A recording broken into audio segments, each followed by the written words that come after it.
Words. This is a coffee house, and for those of you who do not know Michael Knowles and why he was so gleeful in naming his book Speechless, number one, he is a marketing genius. He wrote a book called, a few years ago, Reasons to Vote for Democrats. Now, when an earnest Democrat voter sought ammunition, or a trenchant Republican voter sought something to debunk, the thick tome would arrive and they'd crack it open to find blank page after blank page. Those are the reasons to vote for Democrats. So obviously, hilarious joke, a nice troll. But ever since that, his jealous co-hosts over at the Daily Wire have dubbed him the execrable Michael Knowles. And then with the new book, if you listen to his podcast, what he would do is every time that he touched on the book at all, any kind of subject that he discussed in the book, then he would, or he used the word speechless, then he would say the entire title and subtitle, Speechless, Controlling Words, Controlling Minds. Every time he said it, he would ding a bell. It's to the point where now whenever I get a text, oh my gosh, how did that happen? That was literally, I got a text at that moment. Every time I get a text, I want to say speechless, controlling words, controlling minds. That is incredible. But so we read this book, his new book, Speechless, Controlling Words, Controlling Minds. It's on Audible. That's where I got it this time. I didn't get the paper book because it was just included in my Audible subscription. So I was like, okay, fine. And it was actually read by the author. So that was good. But as always, we're going to go through the contents. We're going to do a little bit of an analysis where we talk about how good the book was, and then we're going to do some big picture stuff to tie it all in. So number one, in Speechless, how does it start out? Words matter. The liberals have been telling us for decades that words matter. They've been fighting the kinds of words that we used. So, for instance, one euphemism that they wanted to use was justice involved youth instead of somebody who's an incarcerated person or a criminal or something like that. You just use a justice involved youth. And the problem is when they try to change words like these, it usually means that the words come to mean the exact opposite of what they're pretending to mean. So like politically correct. Specifically, politically correct has a modifier before correct, and it's specifically meaning that it's not actually correct. It means the opposite. So like with social justice. So justice is getting what one deserves without favor. Social justice is getting what one doesn't deserve with favor.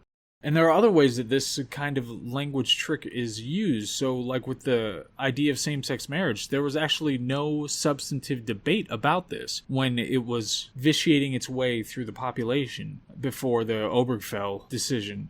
It wasn't a substantive debate in the population. It was just a redefinition of terms of what marriage means, of what love means, of what are the criteria for getting married, that sort of thing. And then when it comes to the trans debate now, the ideological debate around trans issues, the words do not define reality anymore, but constitute it. And you have this weird shift wherein we have an evil of truth and a goodness of lies. It's important to maintain the lies, and it's evil to try to speak the truth. And you have terms like institutional racism, and how curious it is that the left has all the institutions, so if they want to claim institutional racism, it would be on their behest. And then he tracks one particular word. I think actually not here. He does it in a later part, but it's the word retarded. But it's here he's pointing out that it's not about the terms that it imposes, that it's so necessary that people use the terms that it imposes specifically, but it's the imposition itself. It's the fact of imposition. That's what it's going through. It's going through this ritualistic practice of imposing. Other terms like cultural Marxism. I remember somebody had brought this up at some discussion I was having with political people, and they spouted off very quickly, just the standard riposte when somebody tries to use that term. On Wikipedia, it's called an anti-Semitic conspiracy. It's just a conspiracy theory. Oddly, the father of Pete Buttigieg, he is the transportation secretary right now, and ran for president. His father published a translation of the Gramsci notebooks. Gramsci was one of the major Marxist theorists who has a big hand in critical theory. But the point when it comes to Marxism, cultural Marxism, is that no revolution wins without common sense. That's something that revolutionaries learned pretty early on. You can't win without common sense. But the common man doesn't like the ideas, a lot of these ideas that people espouse. They like their own culture. It's something that they were born into and grew up in, and they enjoy it. So what the Marxists would say is that that person has false consciousness, and what the critical theorists would say is that they have false consciousness. And that consciousness needs to be raised. Now, where these ideas originated actually was first called the Institute for Marxism. This was in Germany, which later became known as the Institute for Social Research, and then colloquially it's known as the Frankfurt School. And this is, like I said, where the whole critical theory idea developed. And the theory was to criticize. And the point was, it's not a theory in itself, so it can't really be attacked on its own terms, but it's a kind of gadfly on other systems. So it just parasitizes those systems and those theories. And that's at some point in Marx's writing, he talks about how you need to have a ruthless criticism of everything. And the point is to watch the world burn. He's trying to bring it down to have rise from the ashes, the now victorious proletariat. And there are other theorists like Wilhelm Reich who specifically attack the family. And these ideas would expand throughout time. So you have the free love era, found this appealing, this attack on the family, and this budding interest that the liberal establishment now has really taken on in child and adolescent sexuality, which is really weird. And then you have BLM, which switched all these ideas, these critical theory ideas, from class, which is what Marx was about, into race. Then he posits here in Chapter 4 of Standards and Practices, he posits this kind of dichotomy between Orwell and Huxley, which were, of course, collaborators or worked together at some point. So Orwell in his 1984 and Huxley in Brave New World. Orwell, the way that his totalitarian state worked was that they used newspeak and just sheer oppressive power to lord over all the people, whereas in Huxley's world, it was using decadence and vice as means to control the population. So Big Brother relies on language to control the people. Newspeak narrows the range of thought, and the revolution will be complete when the language is perfect. Whatever everybody says at any given time is the right thing, and they say all the right phrases in all the right ways, then that's when the revolution is complete. For Huxley, it was an exacerbation of vice, and it was just bombarding the people with all these vices so that they were numb to anything meaningful. And this was something about the United States, was that, I can't remember which founder specifically who said it, but the whole point was that this was a state for virtuous people. And if you don't have that virtue, you will never be able to build and maintain institutions of self-rule. So under our current PC culture, saying the right thing overcomes doing the right thing. It prohibits the traditional moral opprobrium. It denies the fixity of human nature. And when you retreat, as conservatives often do, into free speech absolutism, it plays directly into their hands, because they're doing something active, not defensive. The point is that civilization cannot stand for nothing. It has to stand for something. And one thing that Knowles loves to quote, he's quoted so many times, I always hear it in his voice now, is from G.K. Chesterton, who said, "There's a thought that stops thought, and that's the thought that ought to be stopped." But Knowles suggests here that speech must uphold some good, and PC culture has figured this out, but that's something that conservatives haven't been able to do up to this point. They cannot keep seeing free speech as neutral and natural state. In Chapter 5, Mao goes mainstream. He points out that Nabokov actually coined the term politically incorrect. He used it as a term of going against the party, and then an Italian writer said politically correct, used that term. And then Steven Pinker, apparently, he had this idea of the euphemism treadmill, which I think is actually really useful in this context. So what happens is people invent new words as a euphemism, but then that euphemism becomes tainted by the reference, the thing that's underneath it. And then eventually the harsh truth comes out, so they have to invent a new euphemism. So here's where we talk about retarded. So retarded was itself a euphemism that was just meant to mean slow, but before that there was simpleton that gave way to the term feeble-minded, that gave way to the term of moron, and that eventually became retarded or slow, and now we have new terms for all these segments of the population. So you have to keep inventing. It's a never-ending treadmill. It's a euphemism treadmill. You have to keep doing it because eventually it bleeds through. And again, the point is that PC rules are made up and the points don't matter. The only thing that matters is the imposition of the rules. It's the ritualistic imposition of rules that it's trying to get you used to. Chapter 6, The Tolerant Left. Herbert Marcuse, A Critique of Pure Tolerance. This is one of the theorists, critical theory theorists, who had some important ideas that are telling here. Like that deluded masses cannot understand their own persecution. So you're incredibly persecuted, deluded masses. And one must use propaganda to convince them of such. You redefine clear and present danger to whatever you like as a theorist, and anything is worth it to attack false consciousness. And we've had an escalation by the left, especially recently, like in things like court packing. You can see the term, how it was abused just hilariously, brazenly. when they try to redefine court packing as being filling vacancies during the Trump administration, which is just ludicrous on the face. Obviously, if there are vacancies, the vacancies can be filled, and it's constitutional to do so, but they try to redefine the term of court packing to mean that, so they could take it away from meaning what it meant in the time of FDR and what it's going to mean now, when FDR wanted to just pack the court with judges that would make decisions in his favor, and like the Democrats now want to do, is that to pack a court so that it will make determinations in their favor. But what it did was that it created a debate space for this whole idea. Now you're debating what court packing means, instead of just being able to out of hand reject the whole idea of packing the court as ridiculously partisan and bad for the country.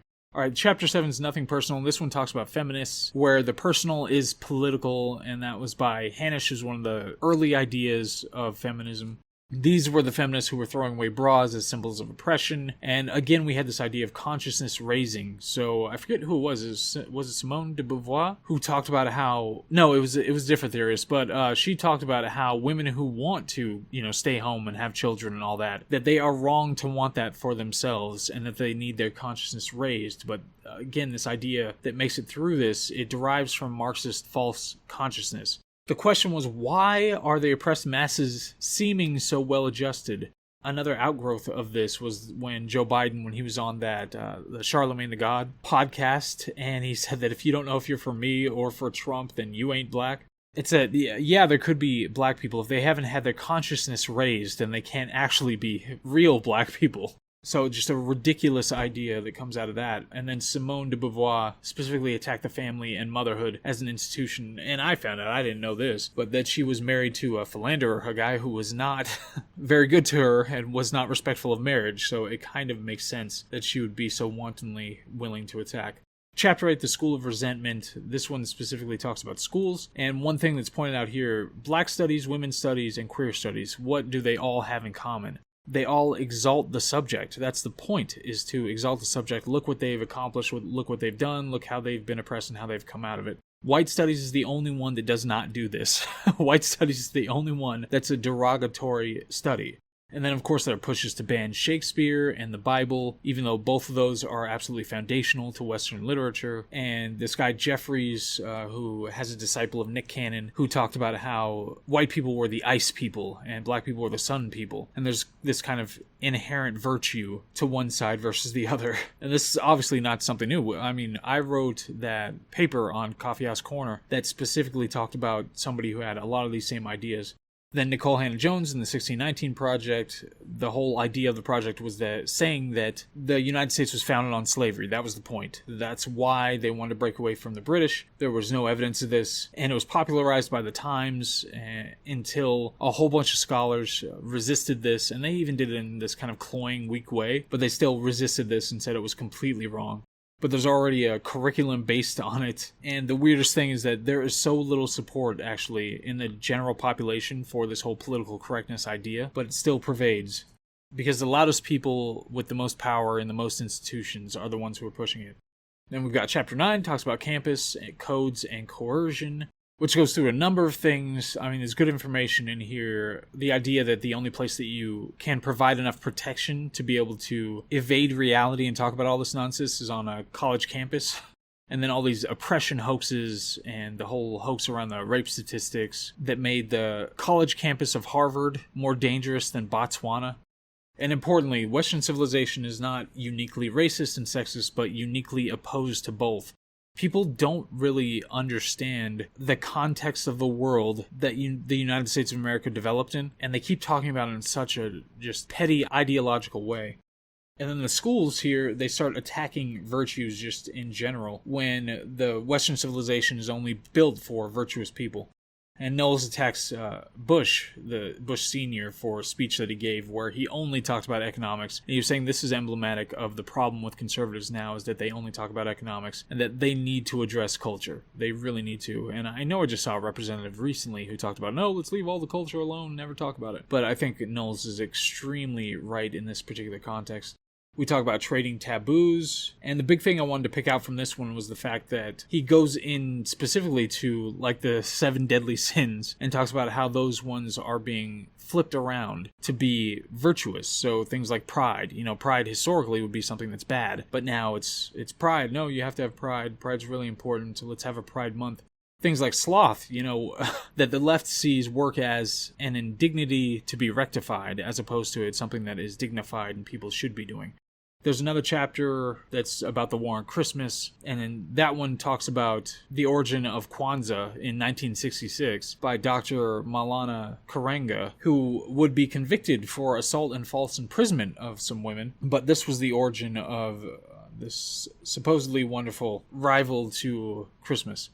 Later, the battle for the sexes, so this talks about trans ideology and the originator of sexual identity studies, Dr. John Money, and the twin brother situation that he engaged in, where he abused these twin brothers. He made them do these demeaning things after they had this botched circumcision, so they didn't have male genitalia, even though they were males. And they grew up just really messed up and eventually killed themselves. But he would make them do all sorts of terrible things when they were children.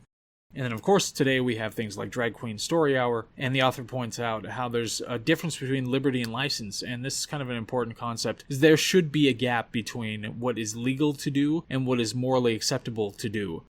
You can still heavily criticize things that are legal to do when people do them, because they are bad for that person or bad for other people or whatever. One idea at another chapter about locking down dissent was that for when it came to COVID-19, and the counter argument was when the government or Dr. Fauci or whoever would say that here's the death rate and it's so dangerous and that's why you need to be locked down, that's why you need to follow all of our directives, and the counter argument would be that no, the death rate's not actually that high, and we don't know how useful the masks are and all that sort of thing. That was already giving up the game. The counter-argument should have been, you don't have the power to do this, no matter how dangerous this is. This is not something that you just get to do, period. You can ask us politely to engage in practices that you say are supported by science, but you don't have the authority to do this sort of thing. That's what the counter-argument should have been. And early on, I think most of us did not see that. And even today, I think a lot of us are resistant to that idea. But I think he's totally right here, is that it was already giving away the game to try to counter-argue here. They should have never been given that kind of leeway to be able to exert that kind of power over their population. And then later, the purge, and this is about social media and how the president was suspended, and the great insurrection, and how free speech absolutism is not the answer. We're just outsourcing our standards to radicals in Silicon Valley, and that we should be exerting our own ideas of what good speech is and what bad speech is. Then the conclusion, he kind of hints at ways to fight back here. One of those is to ditch old slogans, like free speech absolutism and other ones, and get on offense. And I think, we can go from there now into the analysis. So there was a book. There was a lot going on here. It was pretty short. There wasn't a whole lot to it. It was more philosophical than it was scientifically rigorous. I know we have to say that a lot. But I think because it was based on kind of semantics, who was it that said, was it Wittgenstein that said the only thing left for philosophy is semantics? But I think there was so much important to point out here, and everybody can dive onto the book pile, with their books about this or that. But I think here, in pointing out how important the words are, he really kind of broadened the discussion about how we need to be approaching all these problems. So Knowles himself, he's kind of more artistically minded and well-read, it seems, when it comes to literature than a lot of the other conservative commentators. He quotes great literature on a regular basis. He'll bring up Milton all the time. When it comes to the Daily Wire, it's like Shapiro is just this machine. He just kind of churns these things out, and he's just always going at that extremely high-speed clip. And Walsh is kind of the folksy, funny guy. He's the guy that's easy to listen to whenever. But Knowles is kind of the artistically minded guy. One of the things that absolutely drives me crazy about him, though, is that he constantly cites just terrible arguments for God, and he pretends to be certain about religious precepts, and that's always something that makes me question how much I should buy all the rest of the stuff they're saying if they're so willing to pretend to be certain about these ideas. There are ways to talk about the concepts of God without being disrespectful to the concept itself or to reality. And he just shirks all of those lines to just pretend to be certain. So it's that's really frustrating to run into on a regular basis. But I think he's incredibly right so much in this book, and it's refreshing, honestly. Conservatives really do have to be on the offense. It's no longer a game being played by two sides with the same rules. They are absolutely trying to change the rules of the game, and have been for a while now.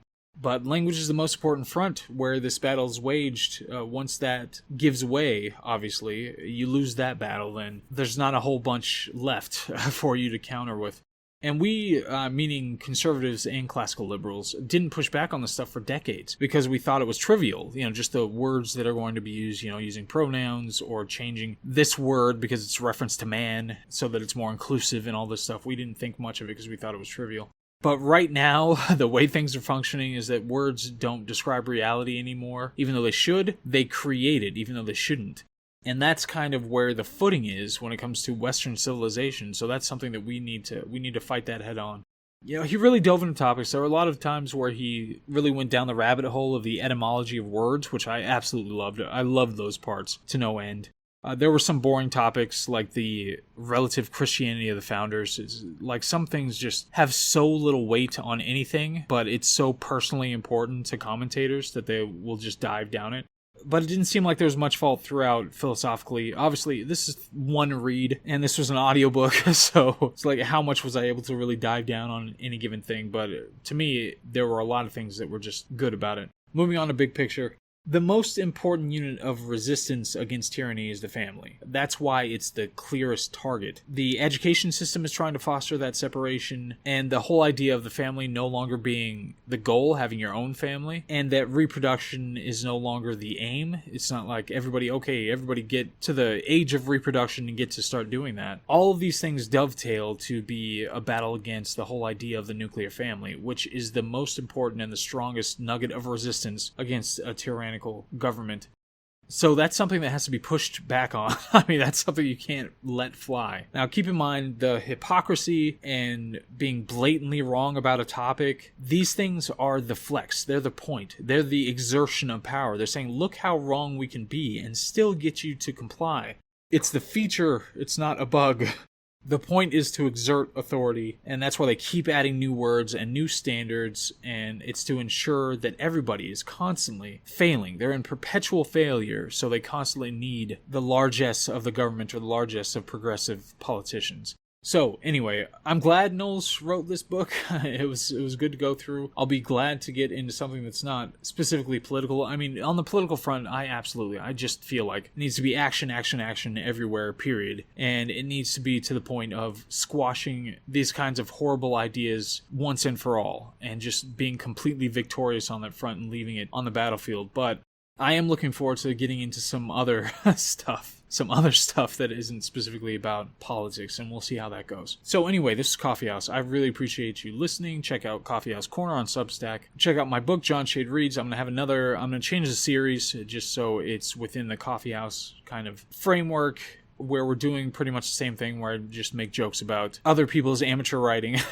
And then I'll have a book come out so you guys can trash that. Of course you won't be able to because it's brilliant, but we're going to have that stuff coming along really soon here. And the next book, I'm not sure. I'm doing a discussion. I'm going to do a discussion of this book later this week, and then we'll have the next book after that. We still haven't done Jordan Peterson's new book. Anyway, I hope all's well, and I will definitely see you on the next one. All right, bye.